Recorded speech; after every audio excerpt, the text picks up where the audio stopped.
Prezados irmãos, prezadas irmãs, sejam bem-vindos e bem-vindas a esta aula que preparamos com tanto carinho para juntos celebrarmos o Dia da Grande Comunhão aqui na Catedral Evangélica de São Paulo neste ano.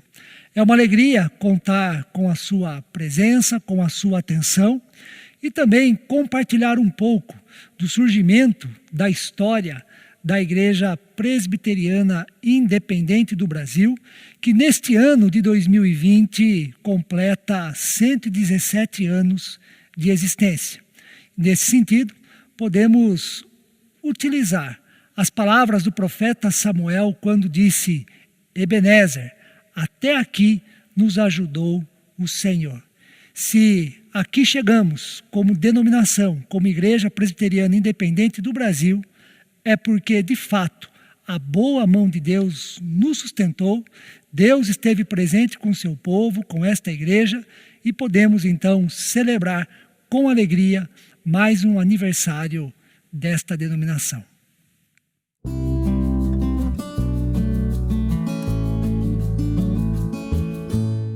A história da Igreja Presbiteriana Independente do Brasil tem seu início com a chegada do missionário norte-americano Archibald Green Simonton em terras brasileiras.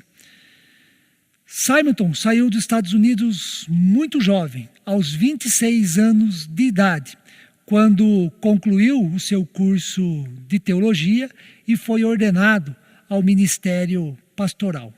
Enquanto estudante, participando de um culto na capela do Seminário Teológico de Princeton, mediante a pregação de um importante e renomado teólogo e pastor presbiteriano, Charles Hodge, Simonton sentiu o chamado missionário, o chamado vindo de Deus para a sua vida, a fim de ser missionário no Brasil. E Simonton foi fiel a este chamado de Deus, e no dia 12 de agosto de 1859, Simonton chegou no Brasil, mais especificamente na cidade do Rio de Janeiro, onde começou a sua obra missionária.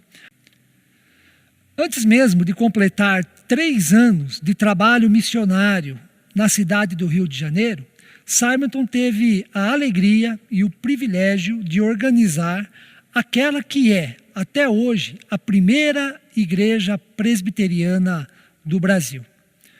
Mas, junto com Simonton, veio também o seu cunhado, Alexander Blackford, vindo este a ser missionário aqui na cidade de São Paulo. E no dia 5 de março de 1865, Blackford organizava aquela que até então, naquele contexto, era a primeira igreja presbiteriana de São Paulo. O trabalho de Blackford na cidade de São Paulo foi muito abençoado por Deus, de tal maneira que outras igrejas presbiterianas vieram a ser organizadas pelo trabalho missionário deste importante servo de Deus. Anos mais tarde, a primeira igreja presbiteriana de São Paulo se tornará a primeira igreja presbiteriana independente de São Paulo, como veremos a seguir. E aos poucos, os missionários norte-americanos começaram a investir na formação, na preparação de pastores nacionais para, junto com eles, acompanharem as igrejas, alimentarem as igrejas e assumir o pastorado das igrejas presbiterianas no Brasil. E dentre o grupo de pastores nacionais estava o reverendo Eduardo Carlos Pereira, que no ano de 1888 assumia como pastor ordenado, pastor titular, a primeira igreja presbiteriana de São Paulo.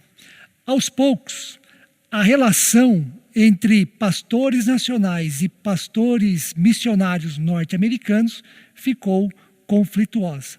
De tal maneira que, já nos primeiros anos do século XX, a relação, a convivência ficou insustentável entre pastores nacionais e pastores norte-americanos. E sobre esse assunto nós veremos com mais detalhes mediante a palavra do nosso irmão reverendo Gerson.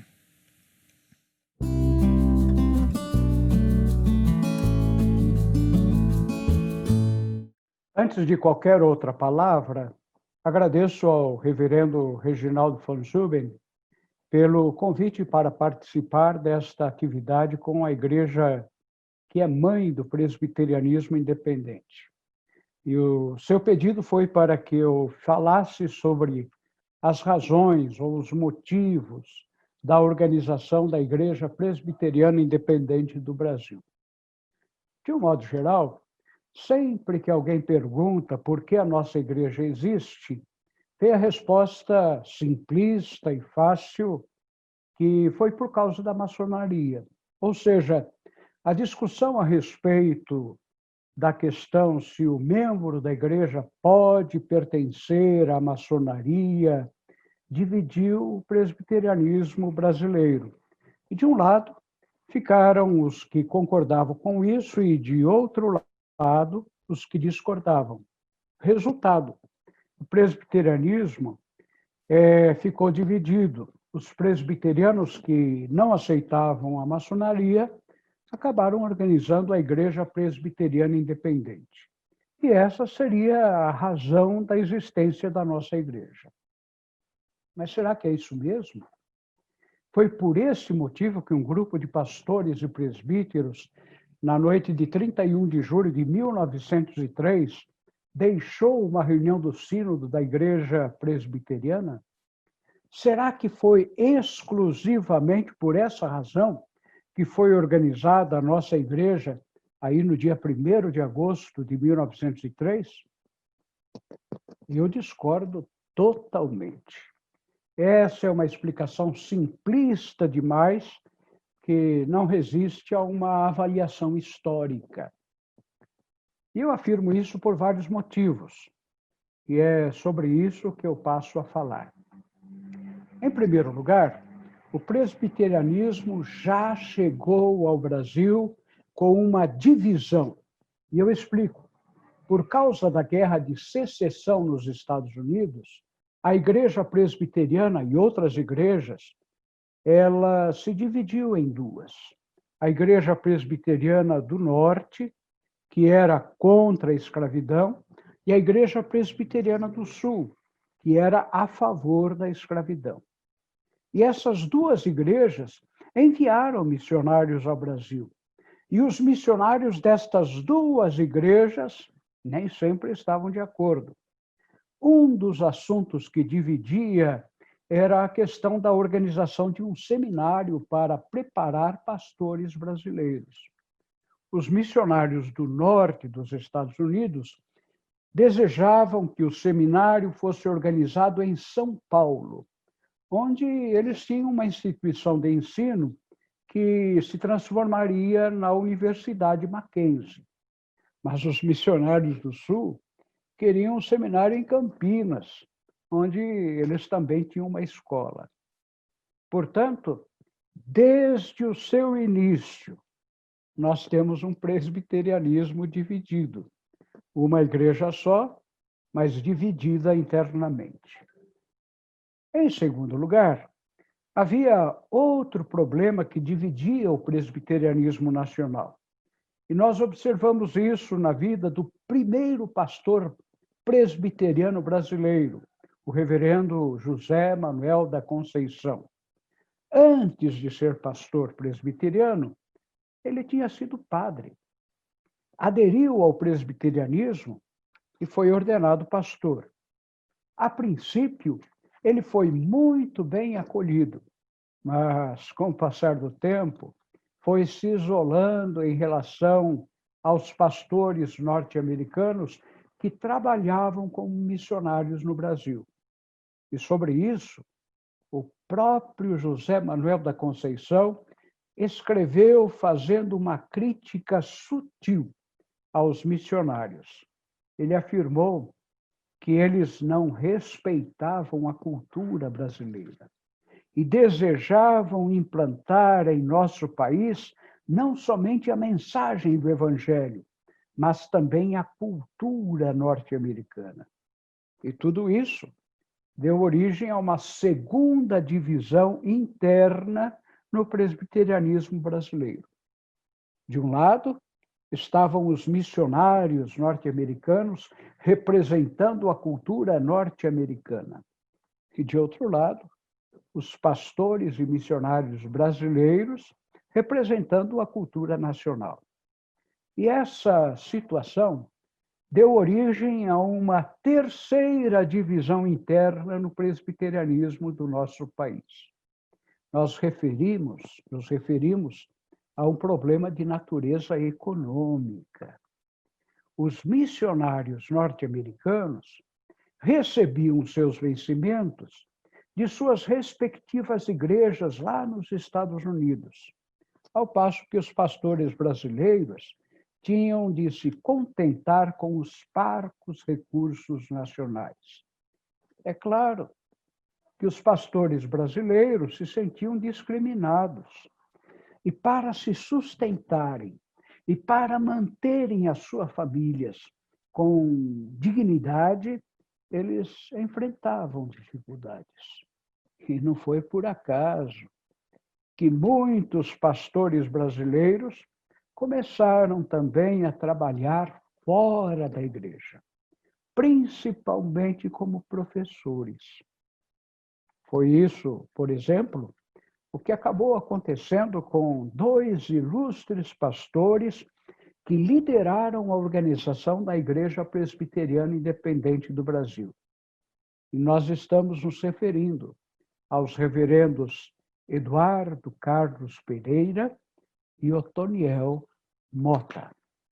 Ambos, da mesma maneira que muitos outros, não se destacaram tão somente como líderes religiosos, mas também em outros campos da vida nacional.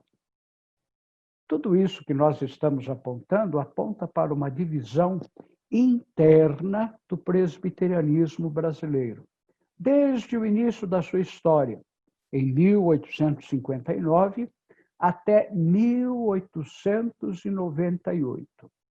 Em outras palavras, durante cerca de 40 anos, houve uma divisão interna no presbiterianismo nacional por diversas razões, sem qualquer referência à questão maçônica. Foi exatamente por isso que o reverendo Eduardo Carlos Pereira, no texto que escreveu em 1905 e que foi publicado com o título de As Origens da Igreja Presbiteriana Independente do Brasil, ele afirmou exatamente o seguinte, são dele estas palavras: as origens da independência presbiteriana são os antecedentes históricos que por mais de 3 lustros, isto é, por mais de 15 anos, vieram de onda em onda a desdobrar-se no auspicioso movimento de 31 de julho de 1903. Foi nesse texto que ele também utilizou aquela célebre expressão mão do gato para referir-se à questão maçônica como causa da divisão que deu origem à Igreja Presbiteriana Independente do Brasil. Em outras palavras, na visão de Eduardo Carlos Pereira, a maçonaria foi uma boa desculpa apresentada para a divisão, sem ser a razão principal, porque a divisão tinha motivos muito mais profundos. A origem da Igreja Presbiteriana Independente tem, de fato, a ver com a independência da nossa Igreja Presbiteriana, a independência da tutela, a independência da dominação, a independência do controle dos missionários norte-americanos no presbiterianismo brasileiro. Somos, portanto, legitimamente uma igreja brasileira e devemos manter, conservar isto como a característica da nossa igreja. Somos a Igreja Presbiteriana Independente Brasileira. É isso. Muito obrigado.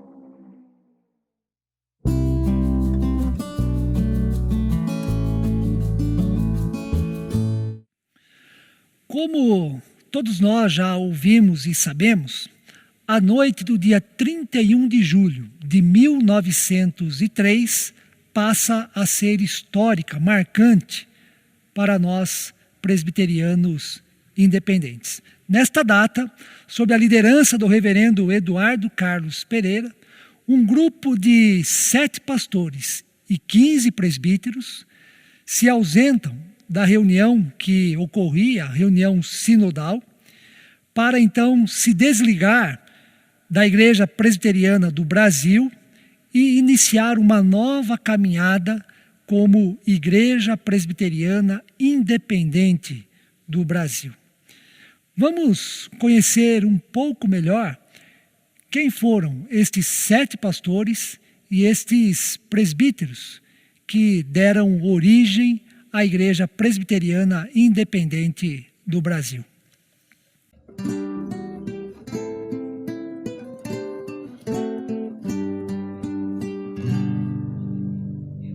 A Igreja Presbiteriana Independente do Brasil completa 117 anos em 2020. Se pudéssemos voltar no tempo, exatamente no dia 31 de julho de 1903, na São Paulo de crescimento pujante, veríamos um grupo de oficiais da Igreja Presbiteriana do Brasil saindo de uma sessão do Sínodo com semblantes preocupados. Eram contrários à decisão da maioria em relação a 2 questões controversas: a autonomia do presbiterianismo brasileiro em relação à missão norte-americana e a incompatibilidade entre maçonaria e fé cristã. Liderados pelo reverendo Eduardo Carlos Pereira, o grupo era formado pelos pastores Vicente Temudo Lessa, Otoniel Mota, Caetano Nogueira Júnior, Alfredo Borges Teixeira, Bento Ferraz e Ernesto Luiz de Oliveira. Ao sair da reunião, o reverendo Eduardo Carlos Pereira pediu a palavra para despedir-se. E diante de um auditório repleto de representantes de outras igrejas, fez um discurso intenso e emocionado. Temudo Lessa assim descreve os momentos seguintes ao discurso de despedida de Eduardo Carlos Pereira. Tomou o chapéu, desceu da tribuna e atravessou o recinto no meio do rumor que se erguia. Lágrimas corriam pela face de muitos. Quando ia saindo o grupo do templo do Largo dos Guaianazes, bradou alguém: "A primeira igreja!" E perto das 11 horas da noite, abriram-se as portas do templo da Rua 24 de Maio para acolher os que vinham reunir ali em hora tão adiantada. Entoavam-se hinos ao Senhor. Um pendão real foi o mais celebrado e converteu-se em marselhesa do novo ramo presbiteriano. Pela coroa real do Salvador, era o brado de guerra.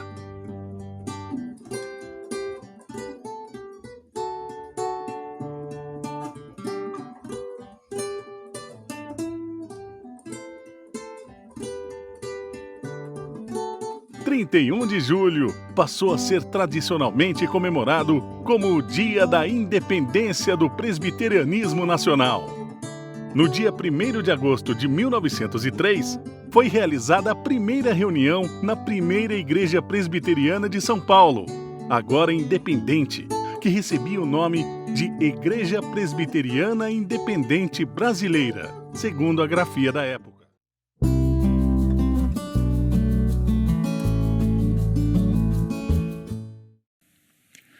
A Igreja Presbiteriana Independente do Brasil tem uma linda história até aqui, nos seus 117 anos de existência. Esta história é marcada por significativas conquistas, mas também está repleta de dificuldades, crises pelos quais a Igreja passou. No que se refere às conquistas, por exemplo, a Igreja Presbiteriana Independente do Brasil foi reconhecida nos primeiros séculos da sua existência como Igrejinha dos Milagres. E as razões que levaram a este reconhecimento, a esta designação, se deram pelo fato de que ela se manteve fiel, convicta, firme nos propósitos que deram origem à sua existência.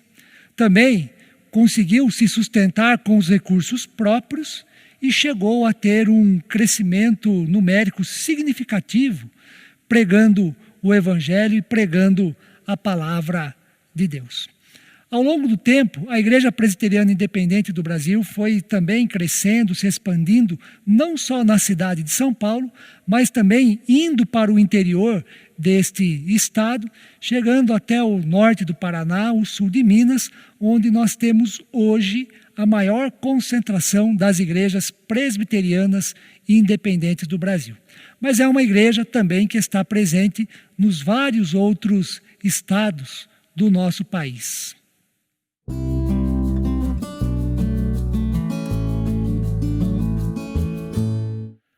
Nós, como primeira igreja presbiteriana independente de São Paulo, temos um modo especial de celebrar o aniversário da Igreja Presbiteriana Independente do Brasil. Nós celebramos com uma grande festa. Celebramos o 31 de julho de cada ano com o chamado Dia da Grande Comunhão. Vamos conhecer um pouco mais sobre a origem e a história deste dia.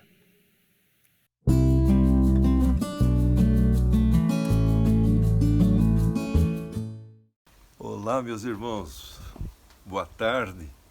Fui convidado pelo reverendo Reginaldo para trazer esta palavra agora para a escola dominical. Então, eu vou começar dizendo como nasceu o nome da festa, o Dia da Grande Comunhão. O reverendo Abival e eu, nas nossas reuniões às terças-feiras, para oração, planejamento das atividades da semana e nosso momento de comunhão como pastores, pensamos em fixar, entre aspas, um dia para a comemoração do 31 de julho. Achamos por bem pensarmos no primeiro domingo de agosto. Depois a ideia foi para o conselho e o conselho aprovou. Mas que nome daríamos? Como chamaríamos este evento? Foi a questão que nós colocamos para o dia 31 de julho. Que nome daríamos? Que título daríamos a essa data tão significativa para nós, presbiterianos independentes? Nome já consagrado, 31 de julho, com um profundo significado histórico. Foi quando o reverendo Abival disse assim para mim: Eliseu, pense num nome para batizarmos o nosso 31 de julho. Ok? Assumi a responsabilidade com muita alegria e com uma questão também. Que nome, meu Deus. Aí eu e a Marli convidamos o casal Arialdo Germano e a Verinha para uma pizza no Shopping Continental. Entre um pedaço e outro de pizza, começamos a rabiscar num guardanapo. Daí saiu assim: comunhão, primeiro domingo, dia de Santa Ceia, com toda a igreja, grande comunhão, o dia da grande comunhão. Que gostoso! Que alegria!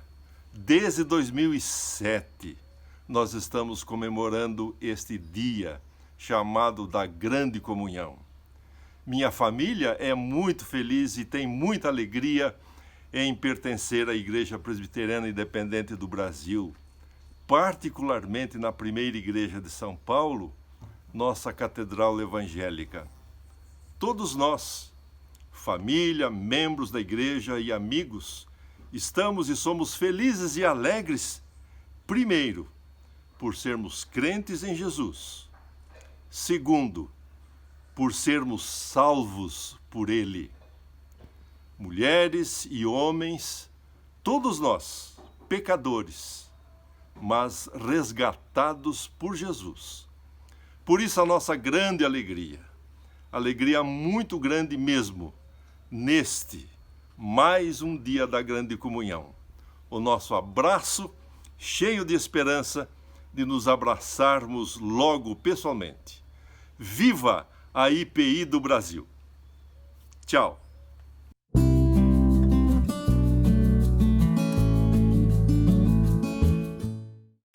Hoje, a Igreja Presbiteriana Independente do Brasil conta com aproximadamente 550 igrejas e diversas congregações. Ela possui também, em seu quadro de pastores e pastoras, 800 irmãos e irmãs que se dedicam neste significativo ministério. E a IPI do Brasil também possui diversos missionários que trabalham proclamando o Evangelho da salvação em Cristo a pessoas que ainda não conhecem o amor e a graça de Deus. A primeira igreja presbiteriana independente de São Paulo está na vanguarda do presbiterianismo independente brasileiro. É a igreja mãe desta denominação. E por ser assim, ela sempre deu apoio, sempre investiu os seus recursos, se tornou uma igreja referência para que não só a Igreja Presbiteriana Independente do Brasil se expandisse, mas também para que a vivência fiel no Evangelho de Cristo Jesus e a nossa missão de glorificar a Deus fosse sempre presente na vida de milhares de irmãos e irmãs cristãos. Que Deus continue abençoando a Igreja Presbiteriana Independente do Brasil por muitos e muitos outros anos. Igreja esta onde nós somos chamados para adorar e conhecer cada vez melhor a este Deus. Igreja essa que nos tem abençoado com tantas dádivas vindas do céu. Igreja essa onde nós somos capacitados para pregar e testemunhar o Evangelho de Cristo Jesus. E da mesma forma, que Deus continue abençoando a primeira Igreja Presbiteriana Independente de São Paulo, onde ela está localizada e a missão que ela abraça para continuar firme e fiel na palavra do Senhor. Que assim Deus nos abençoe.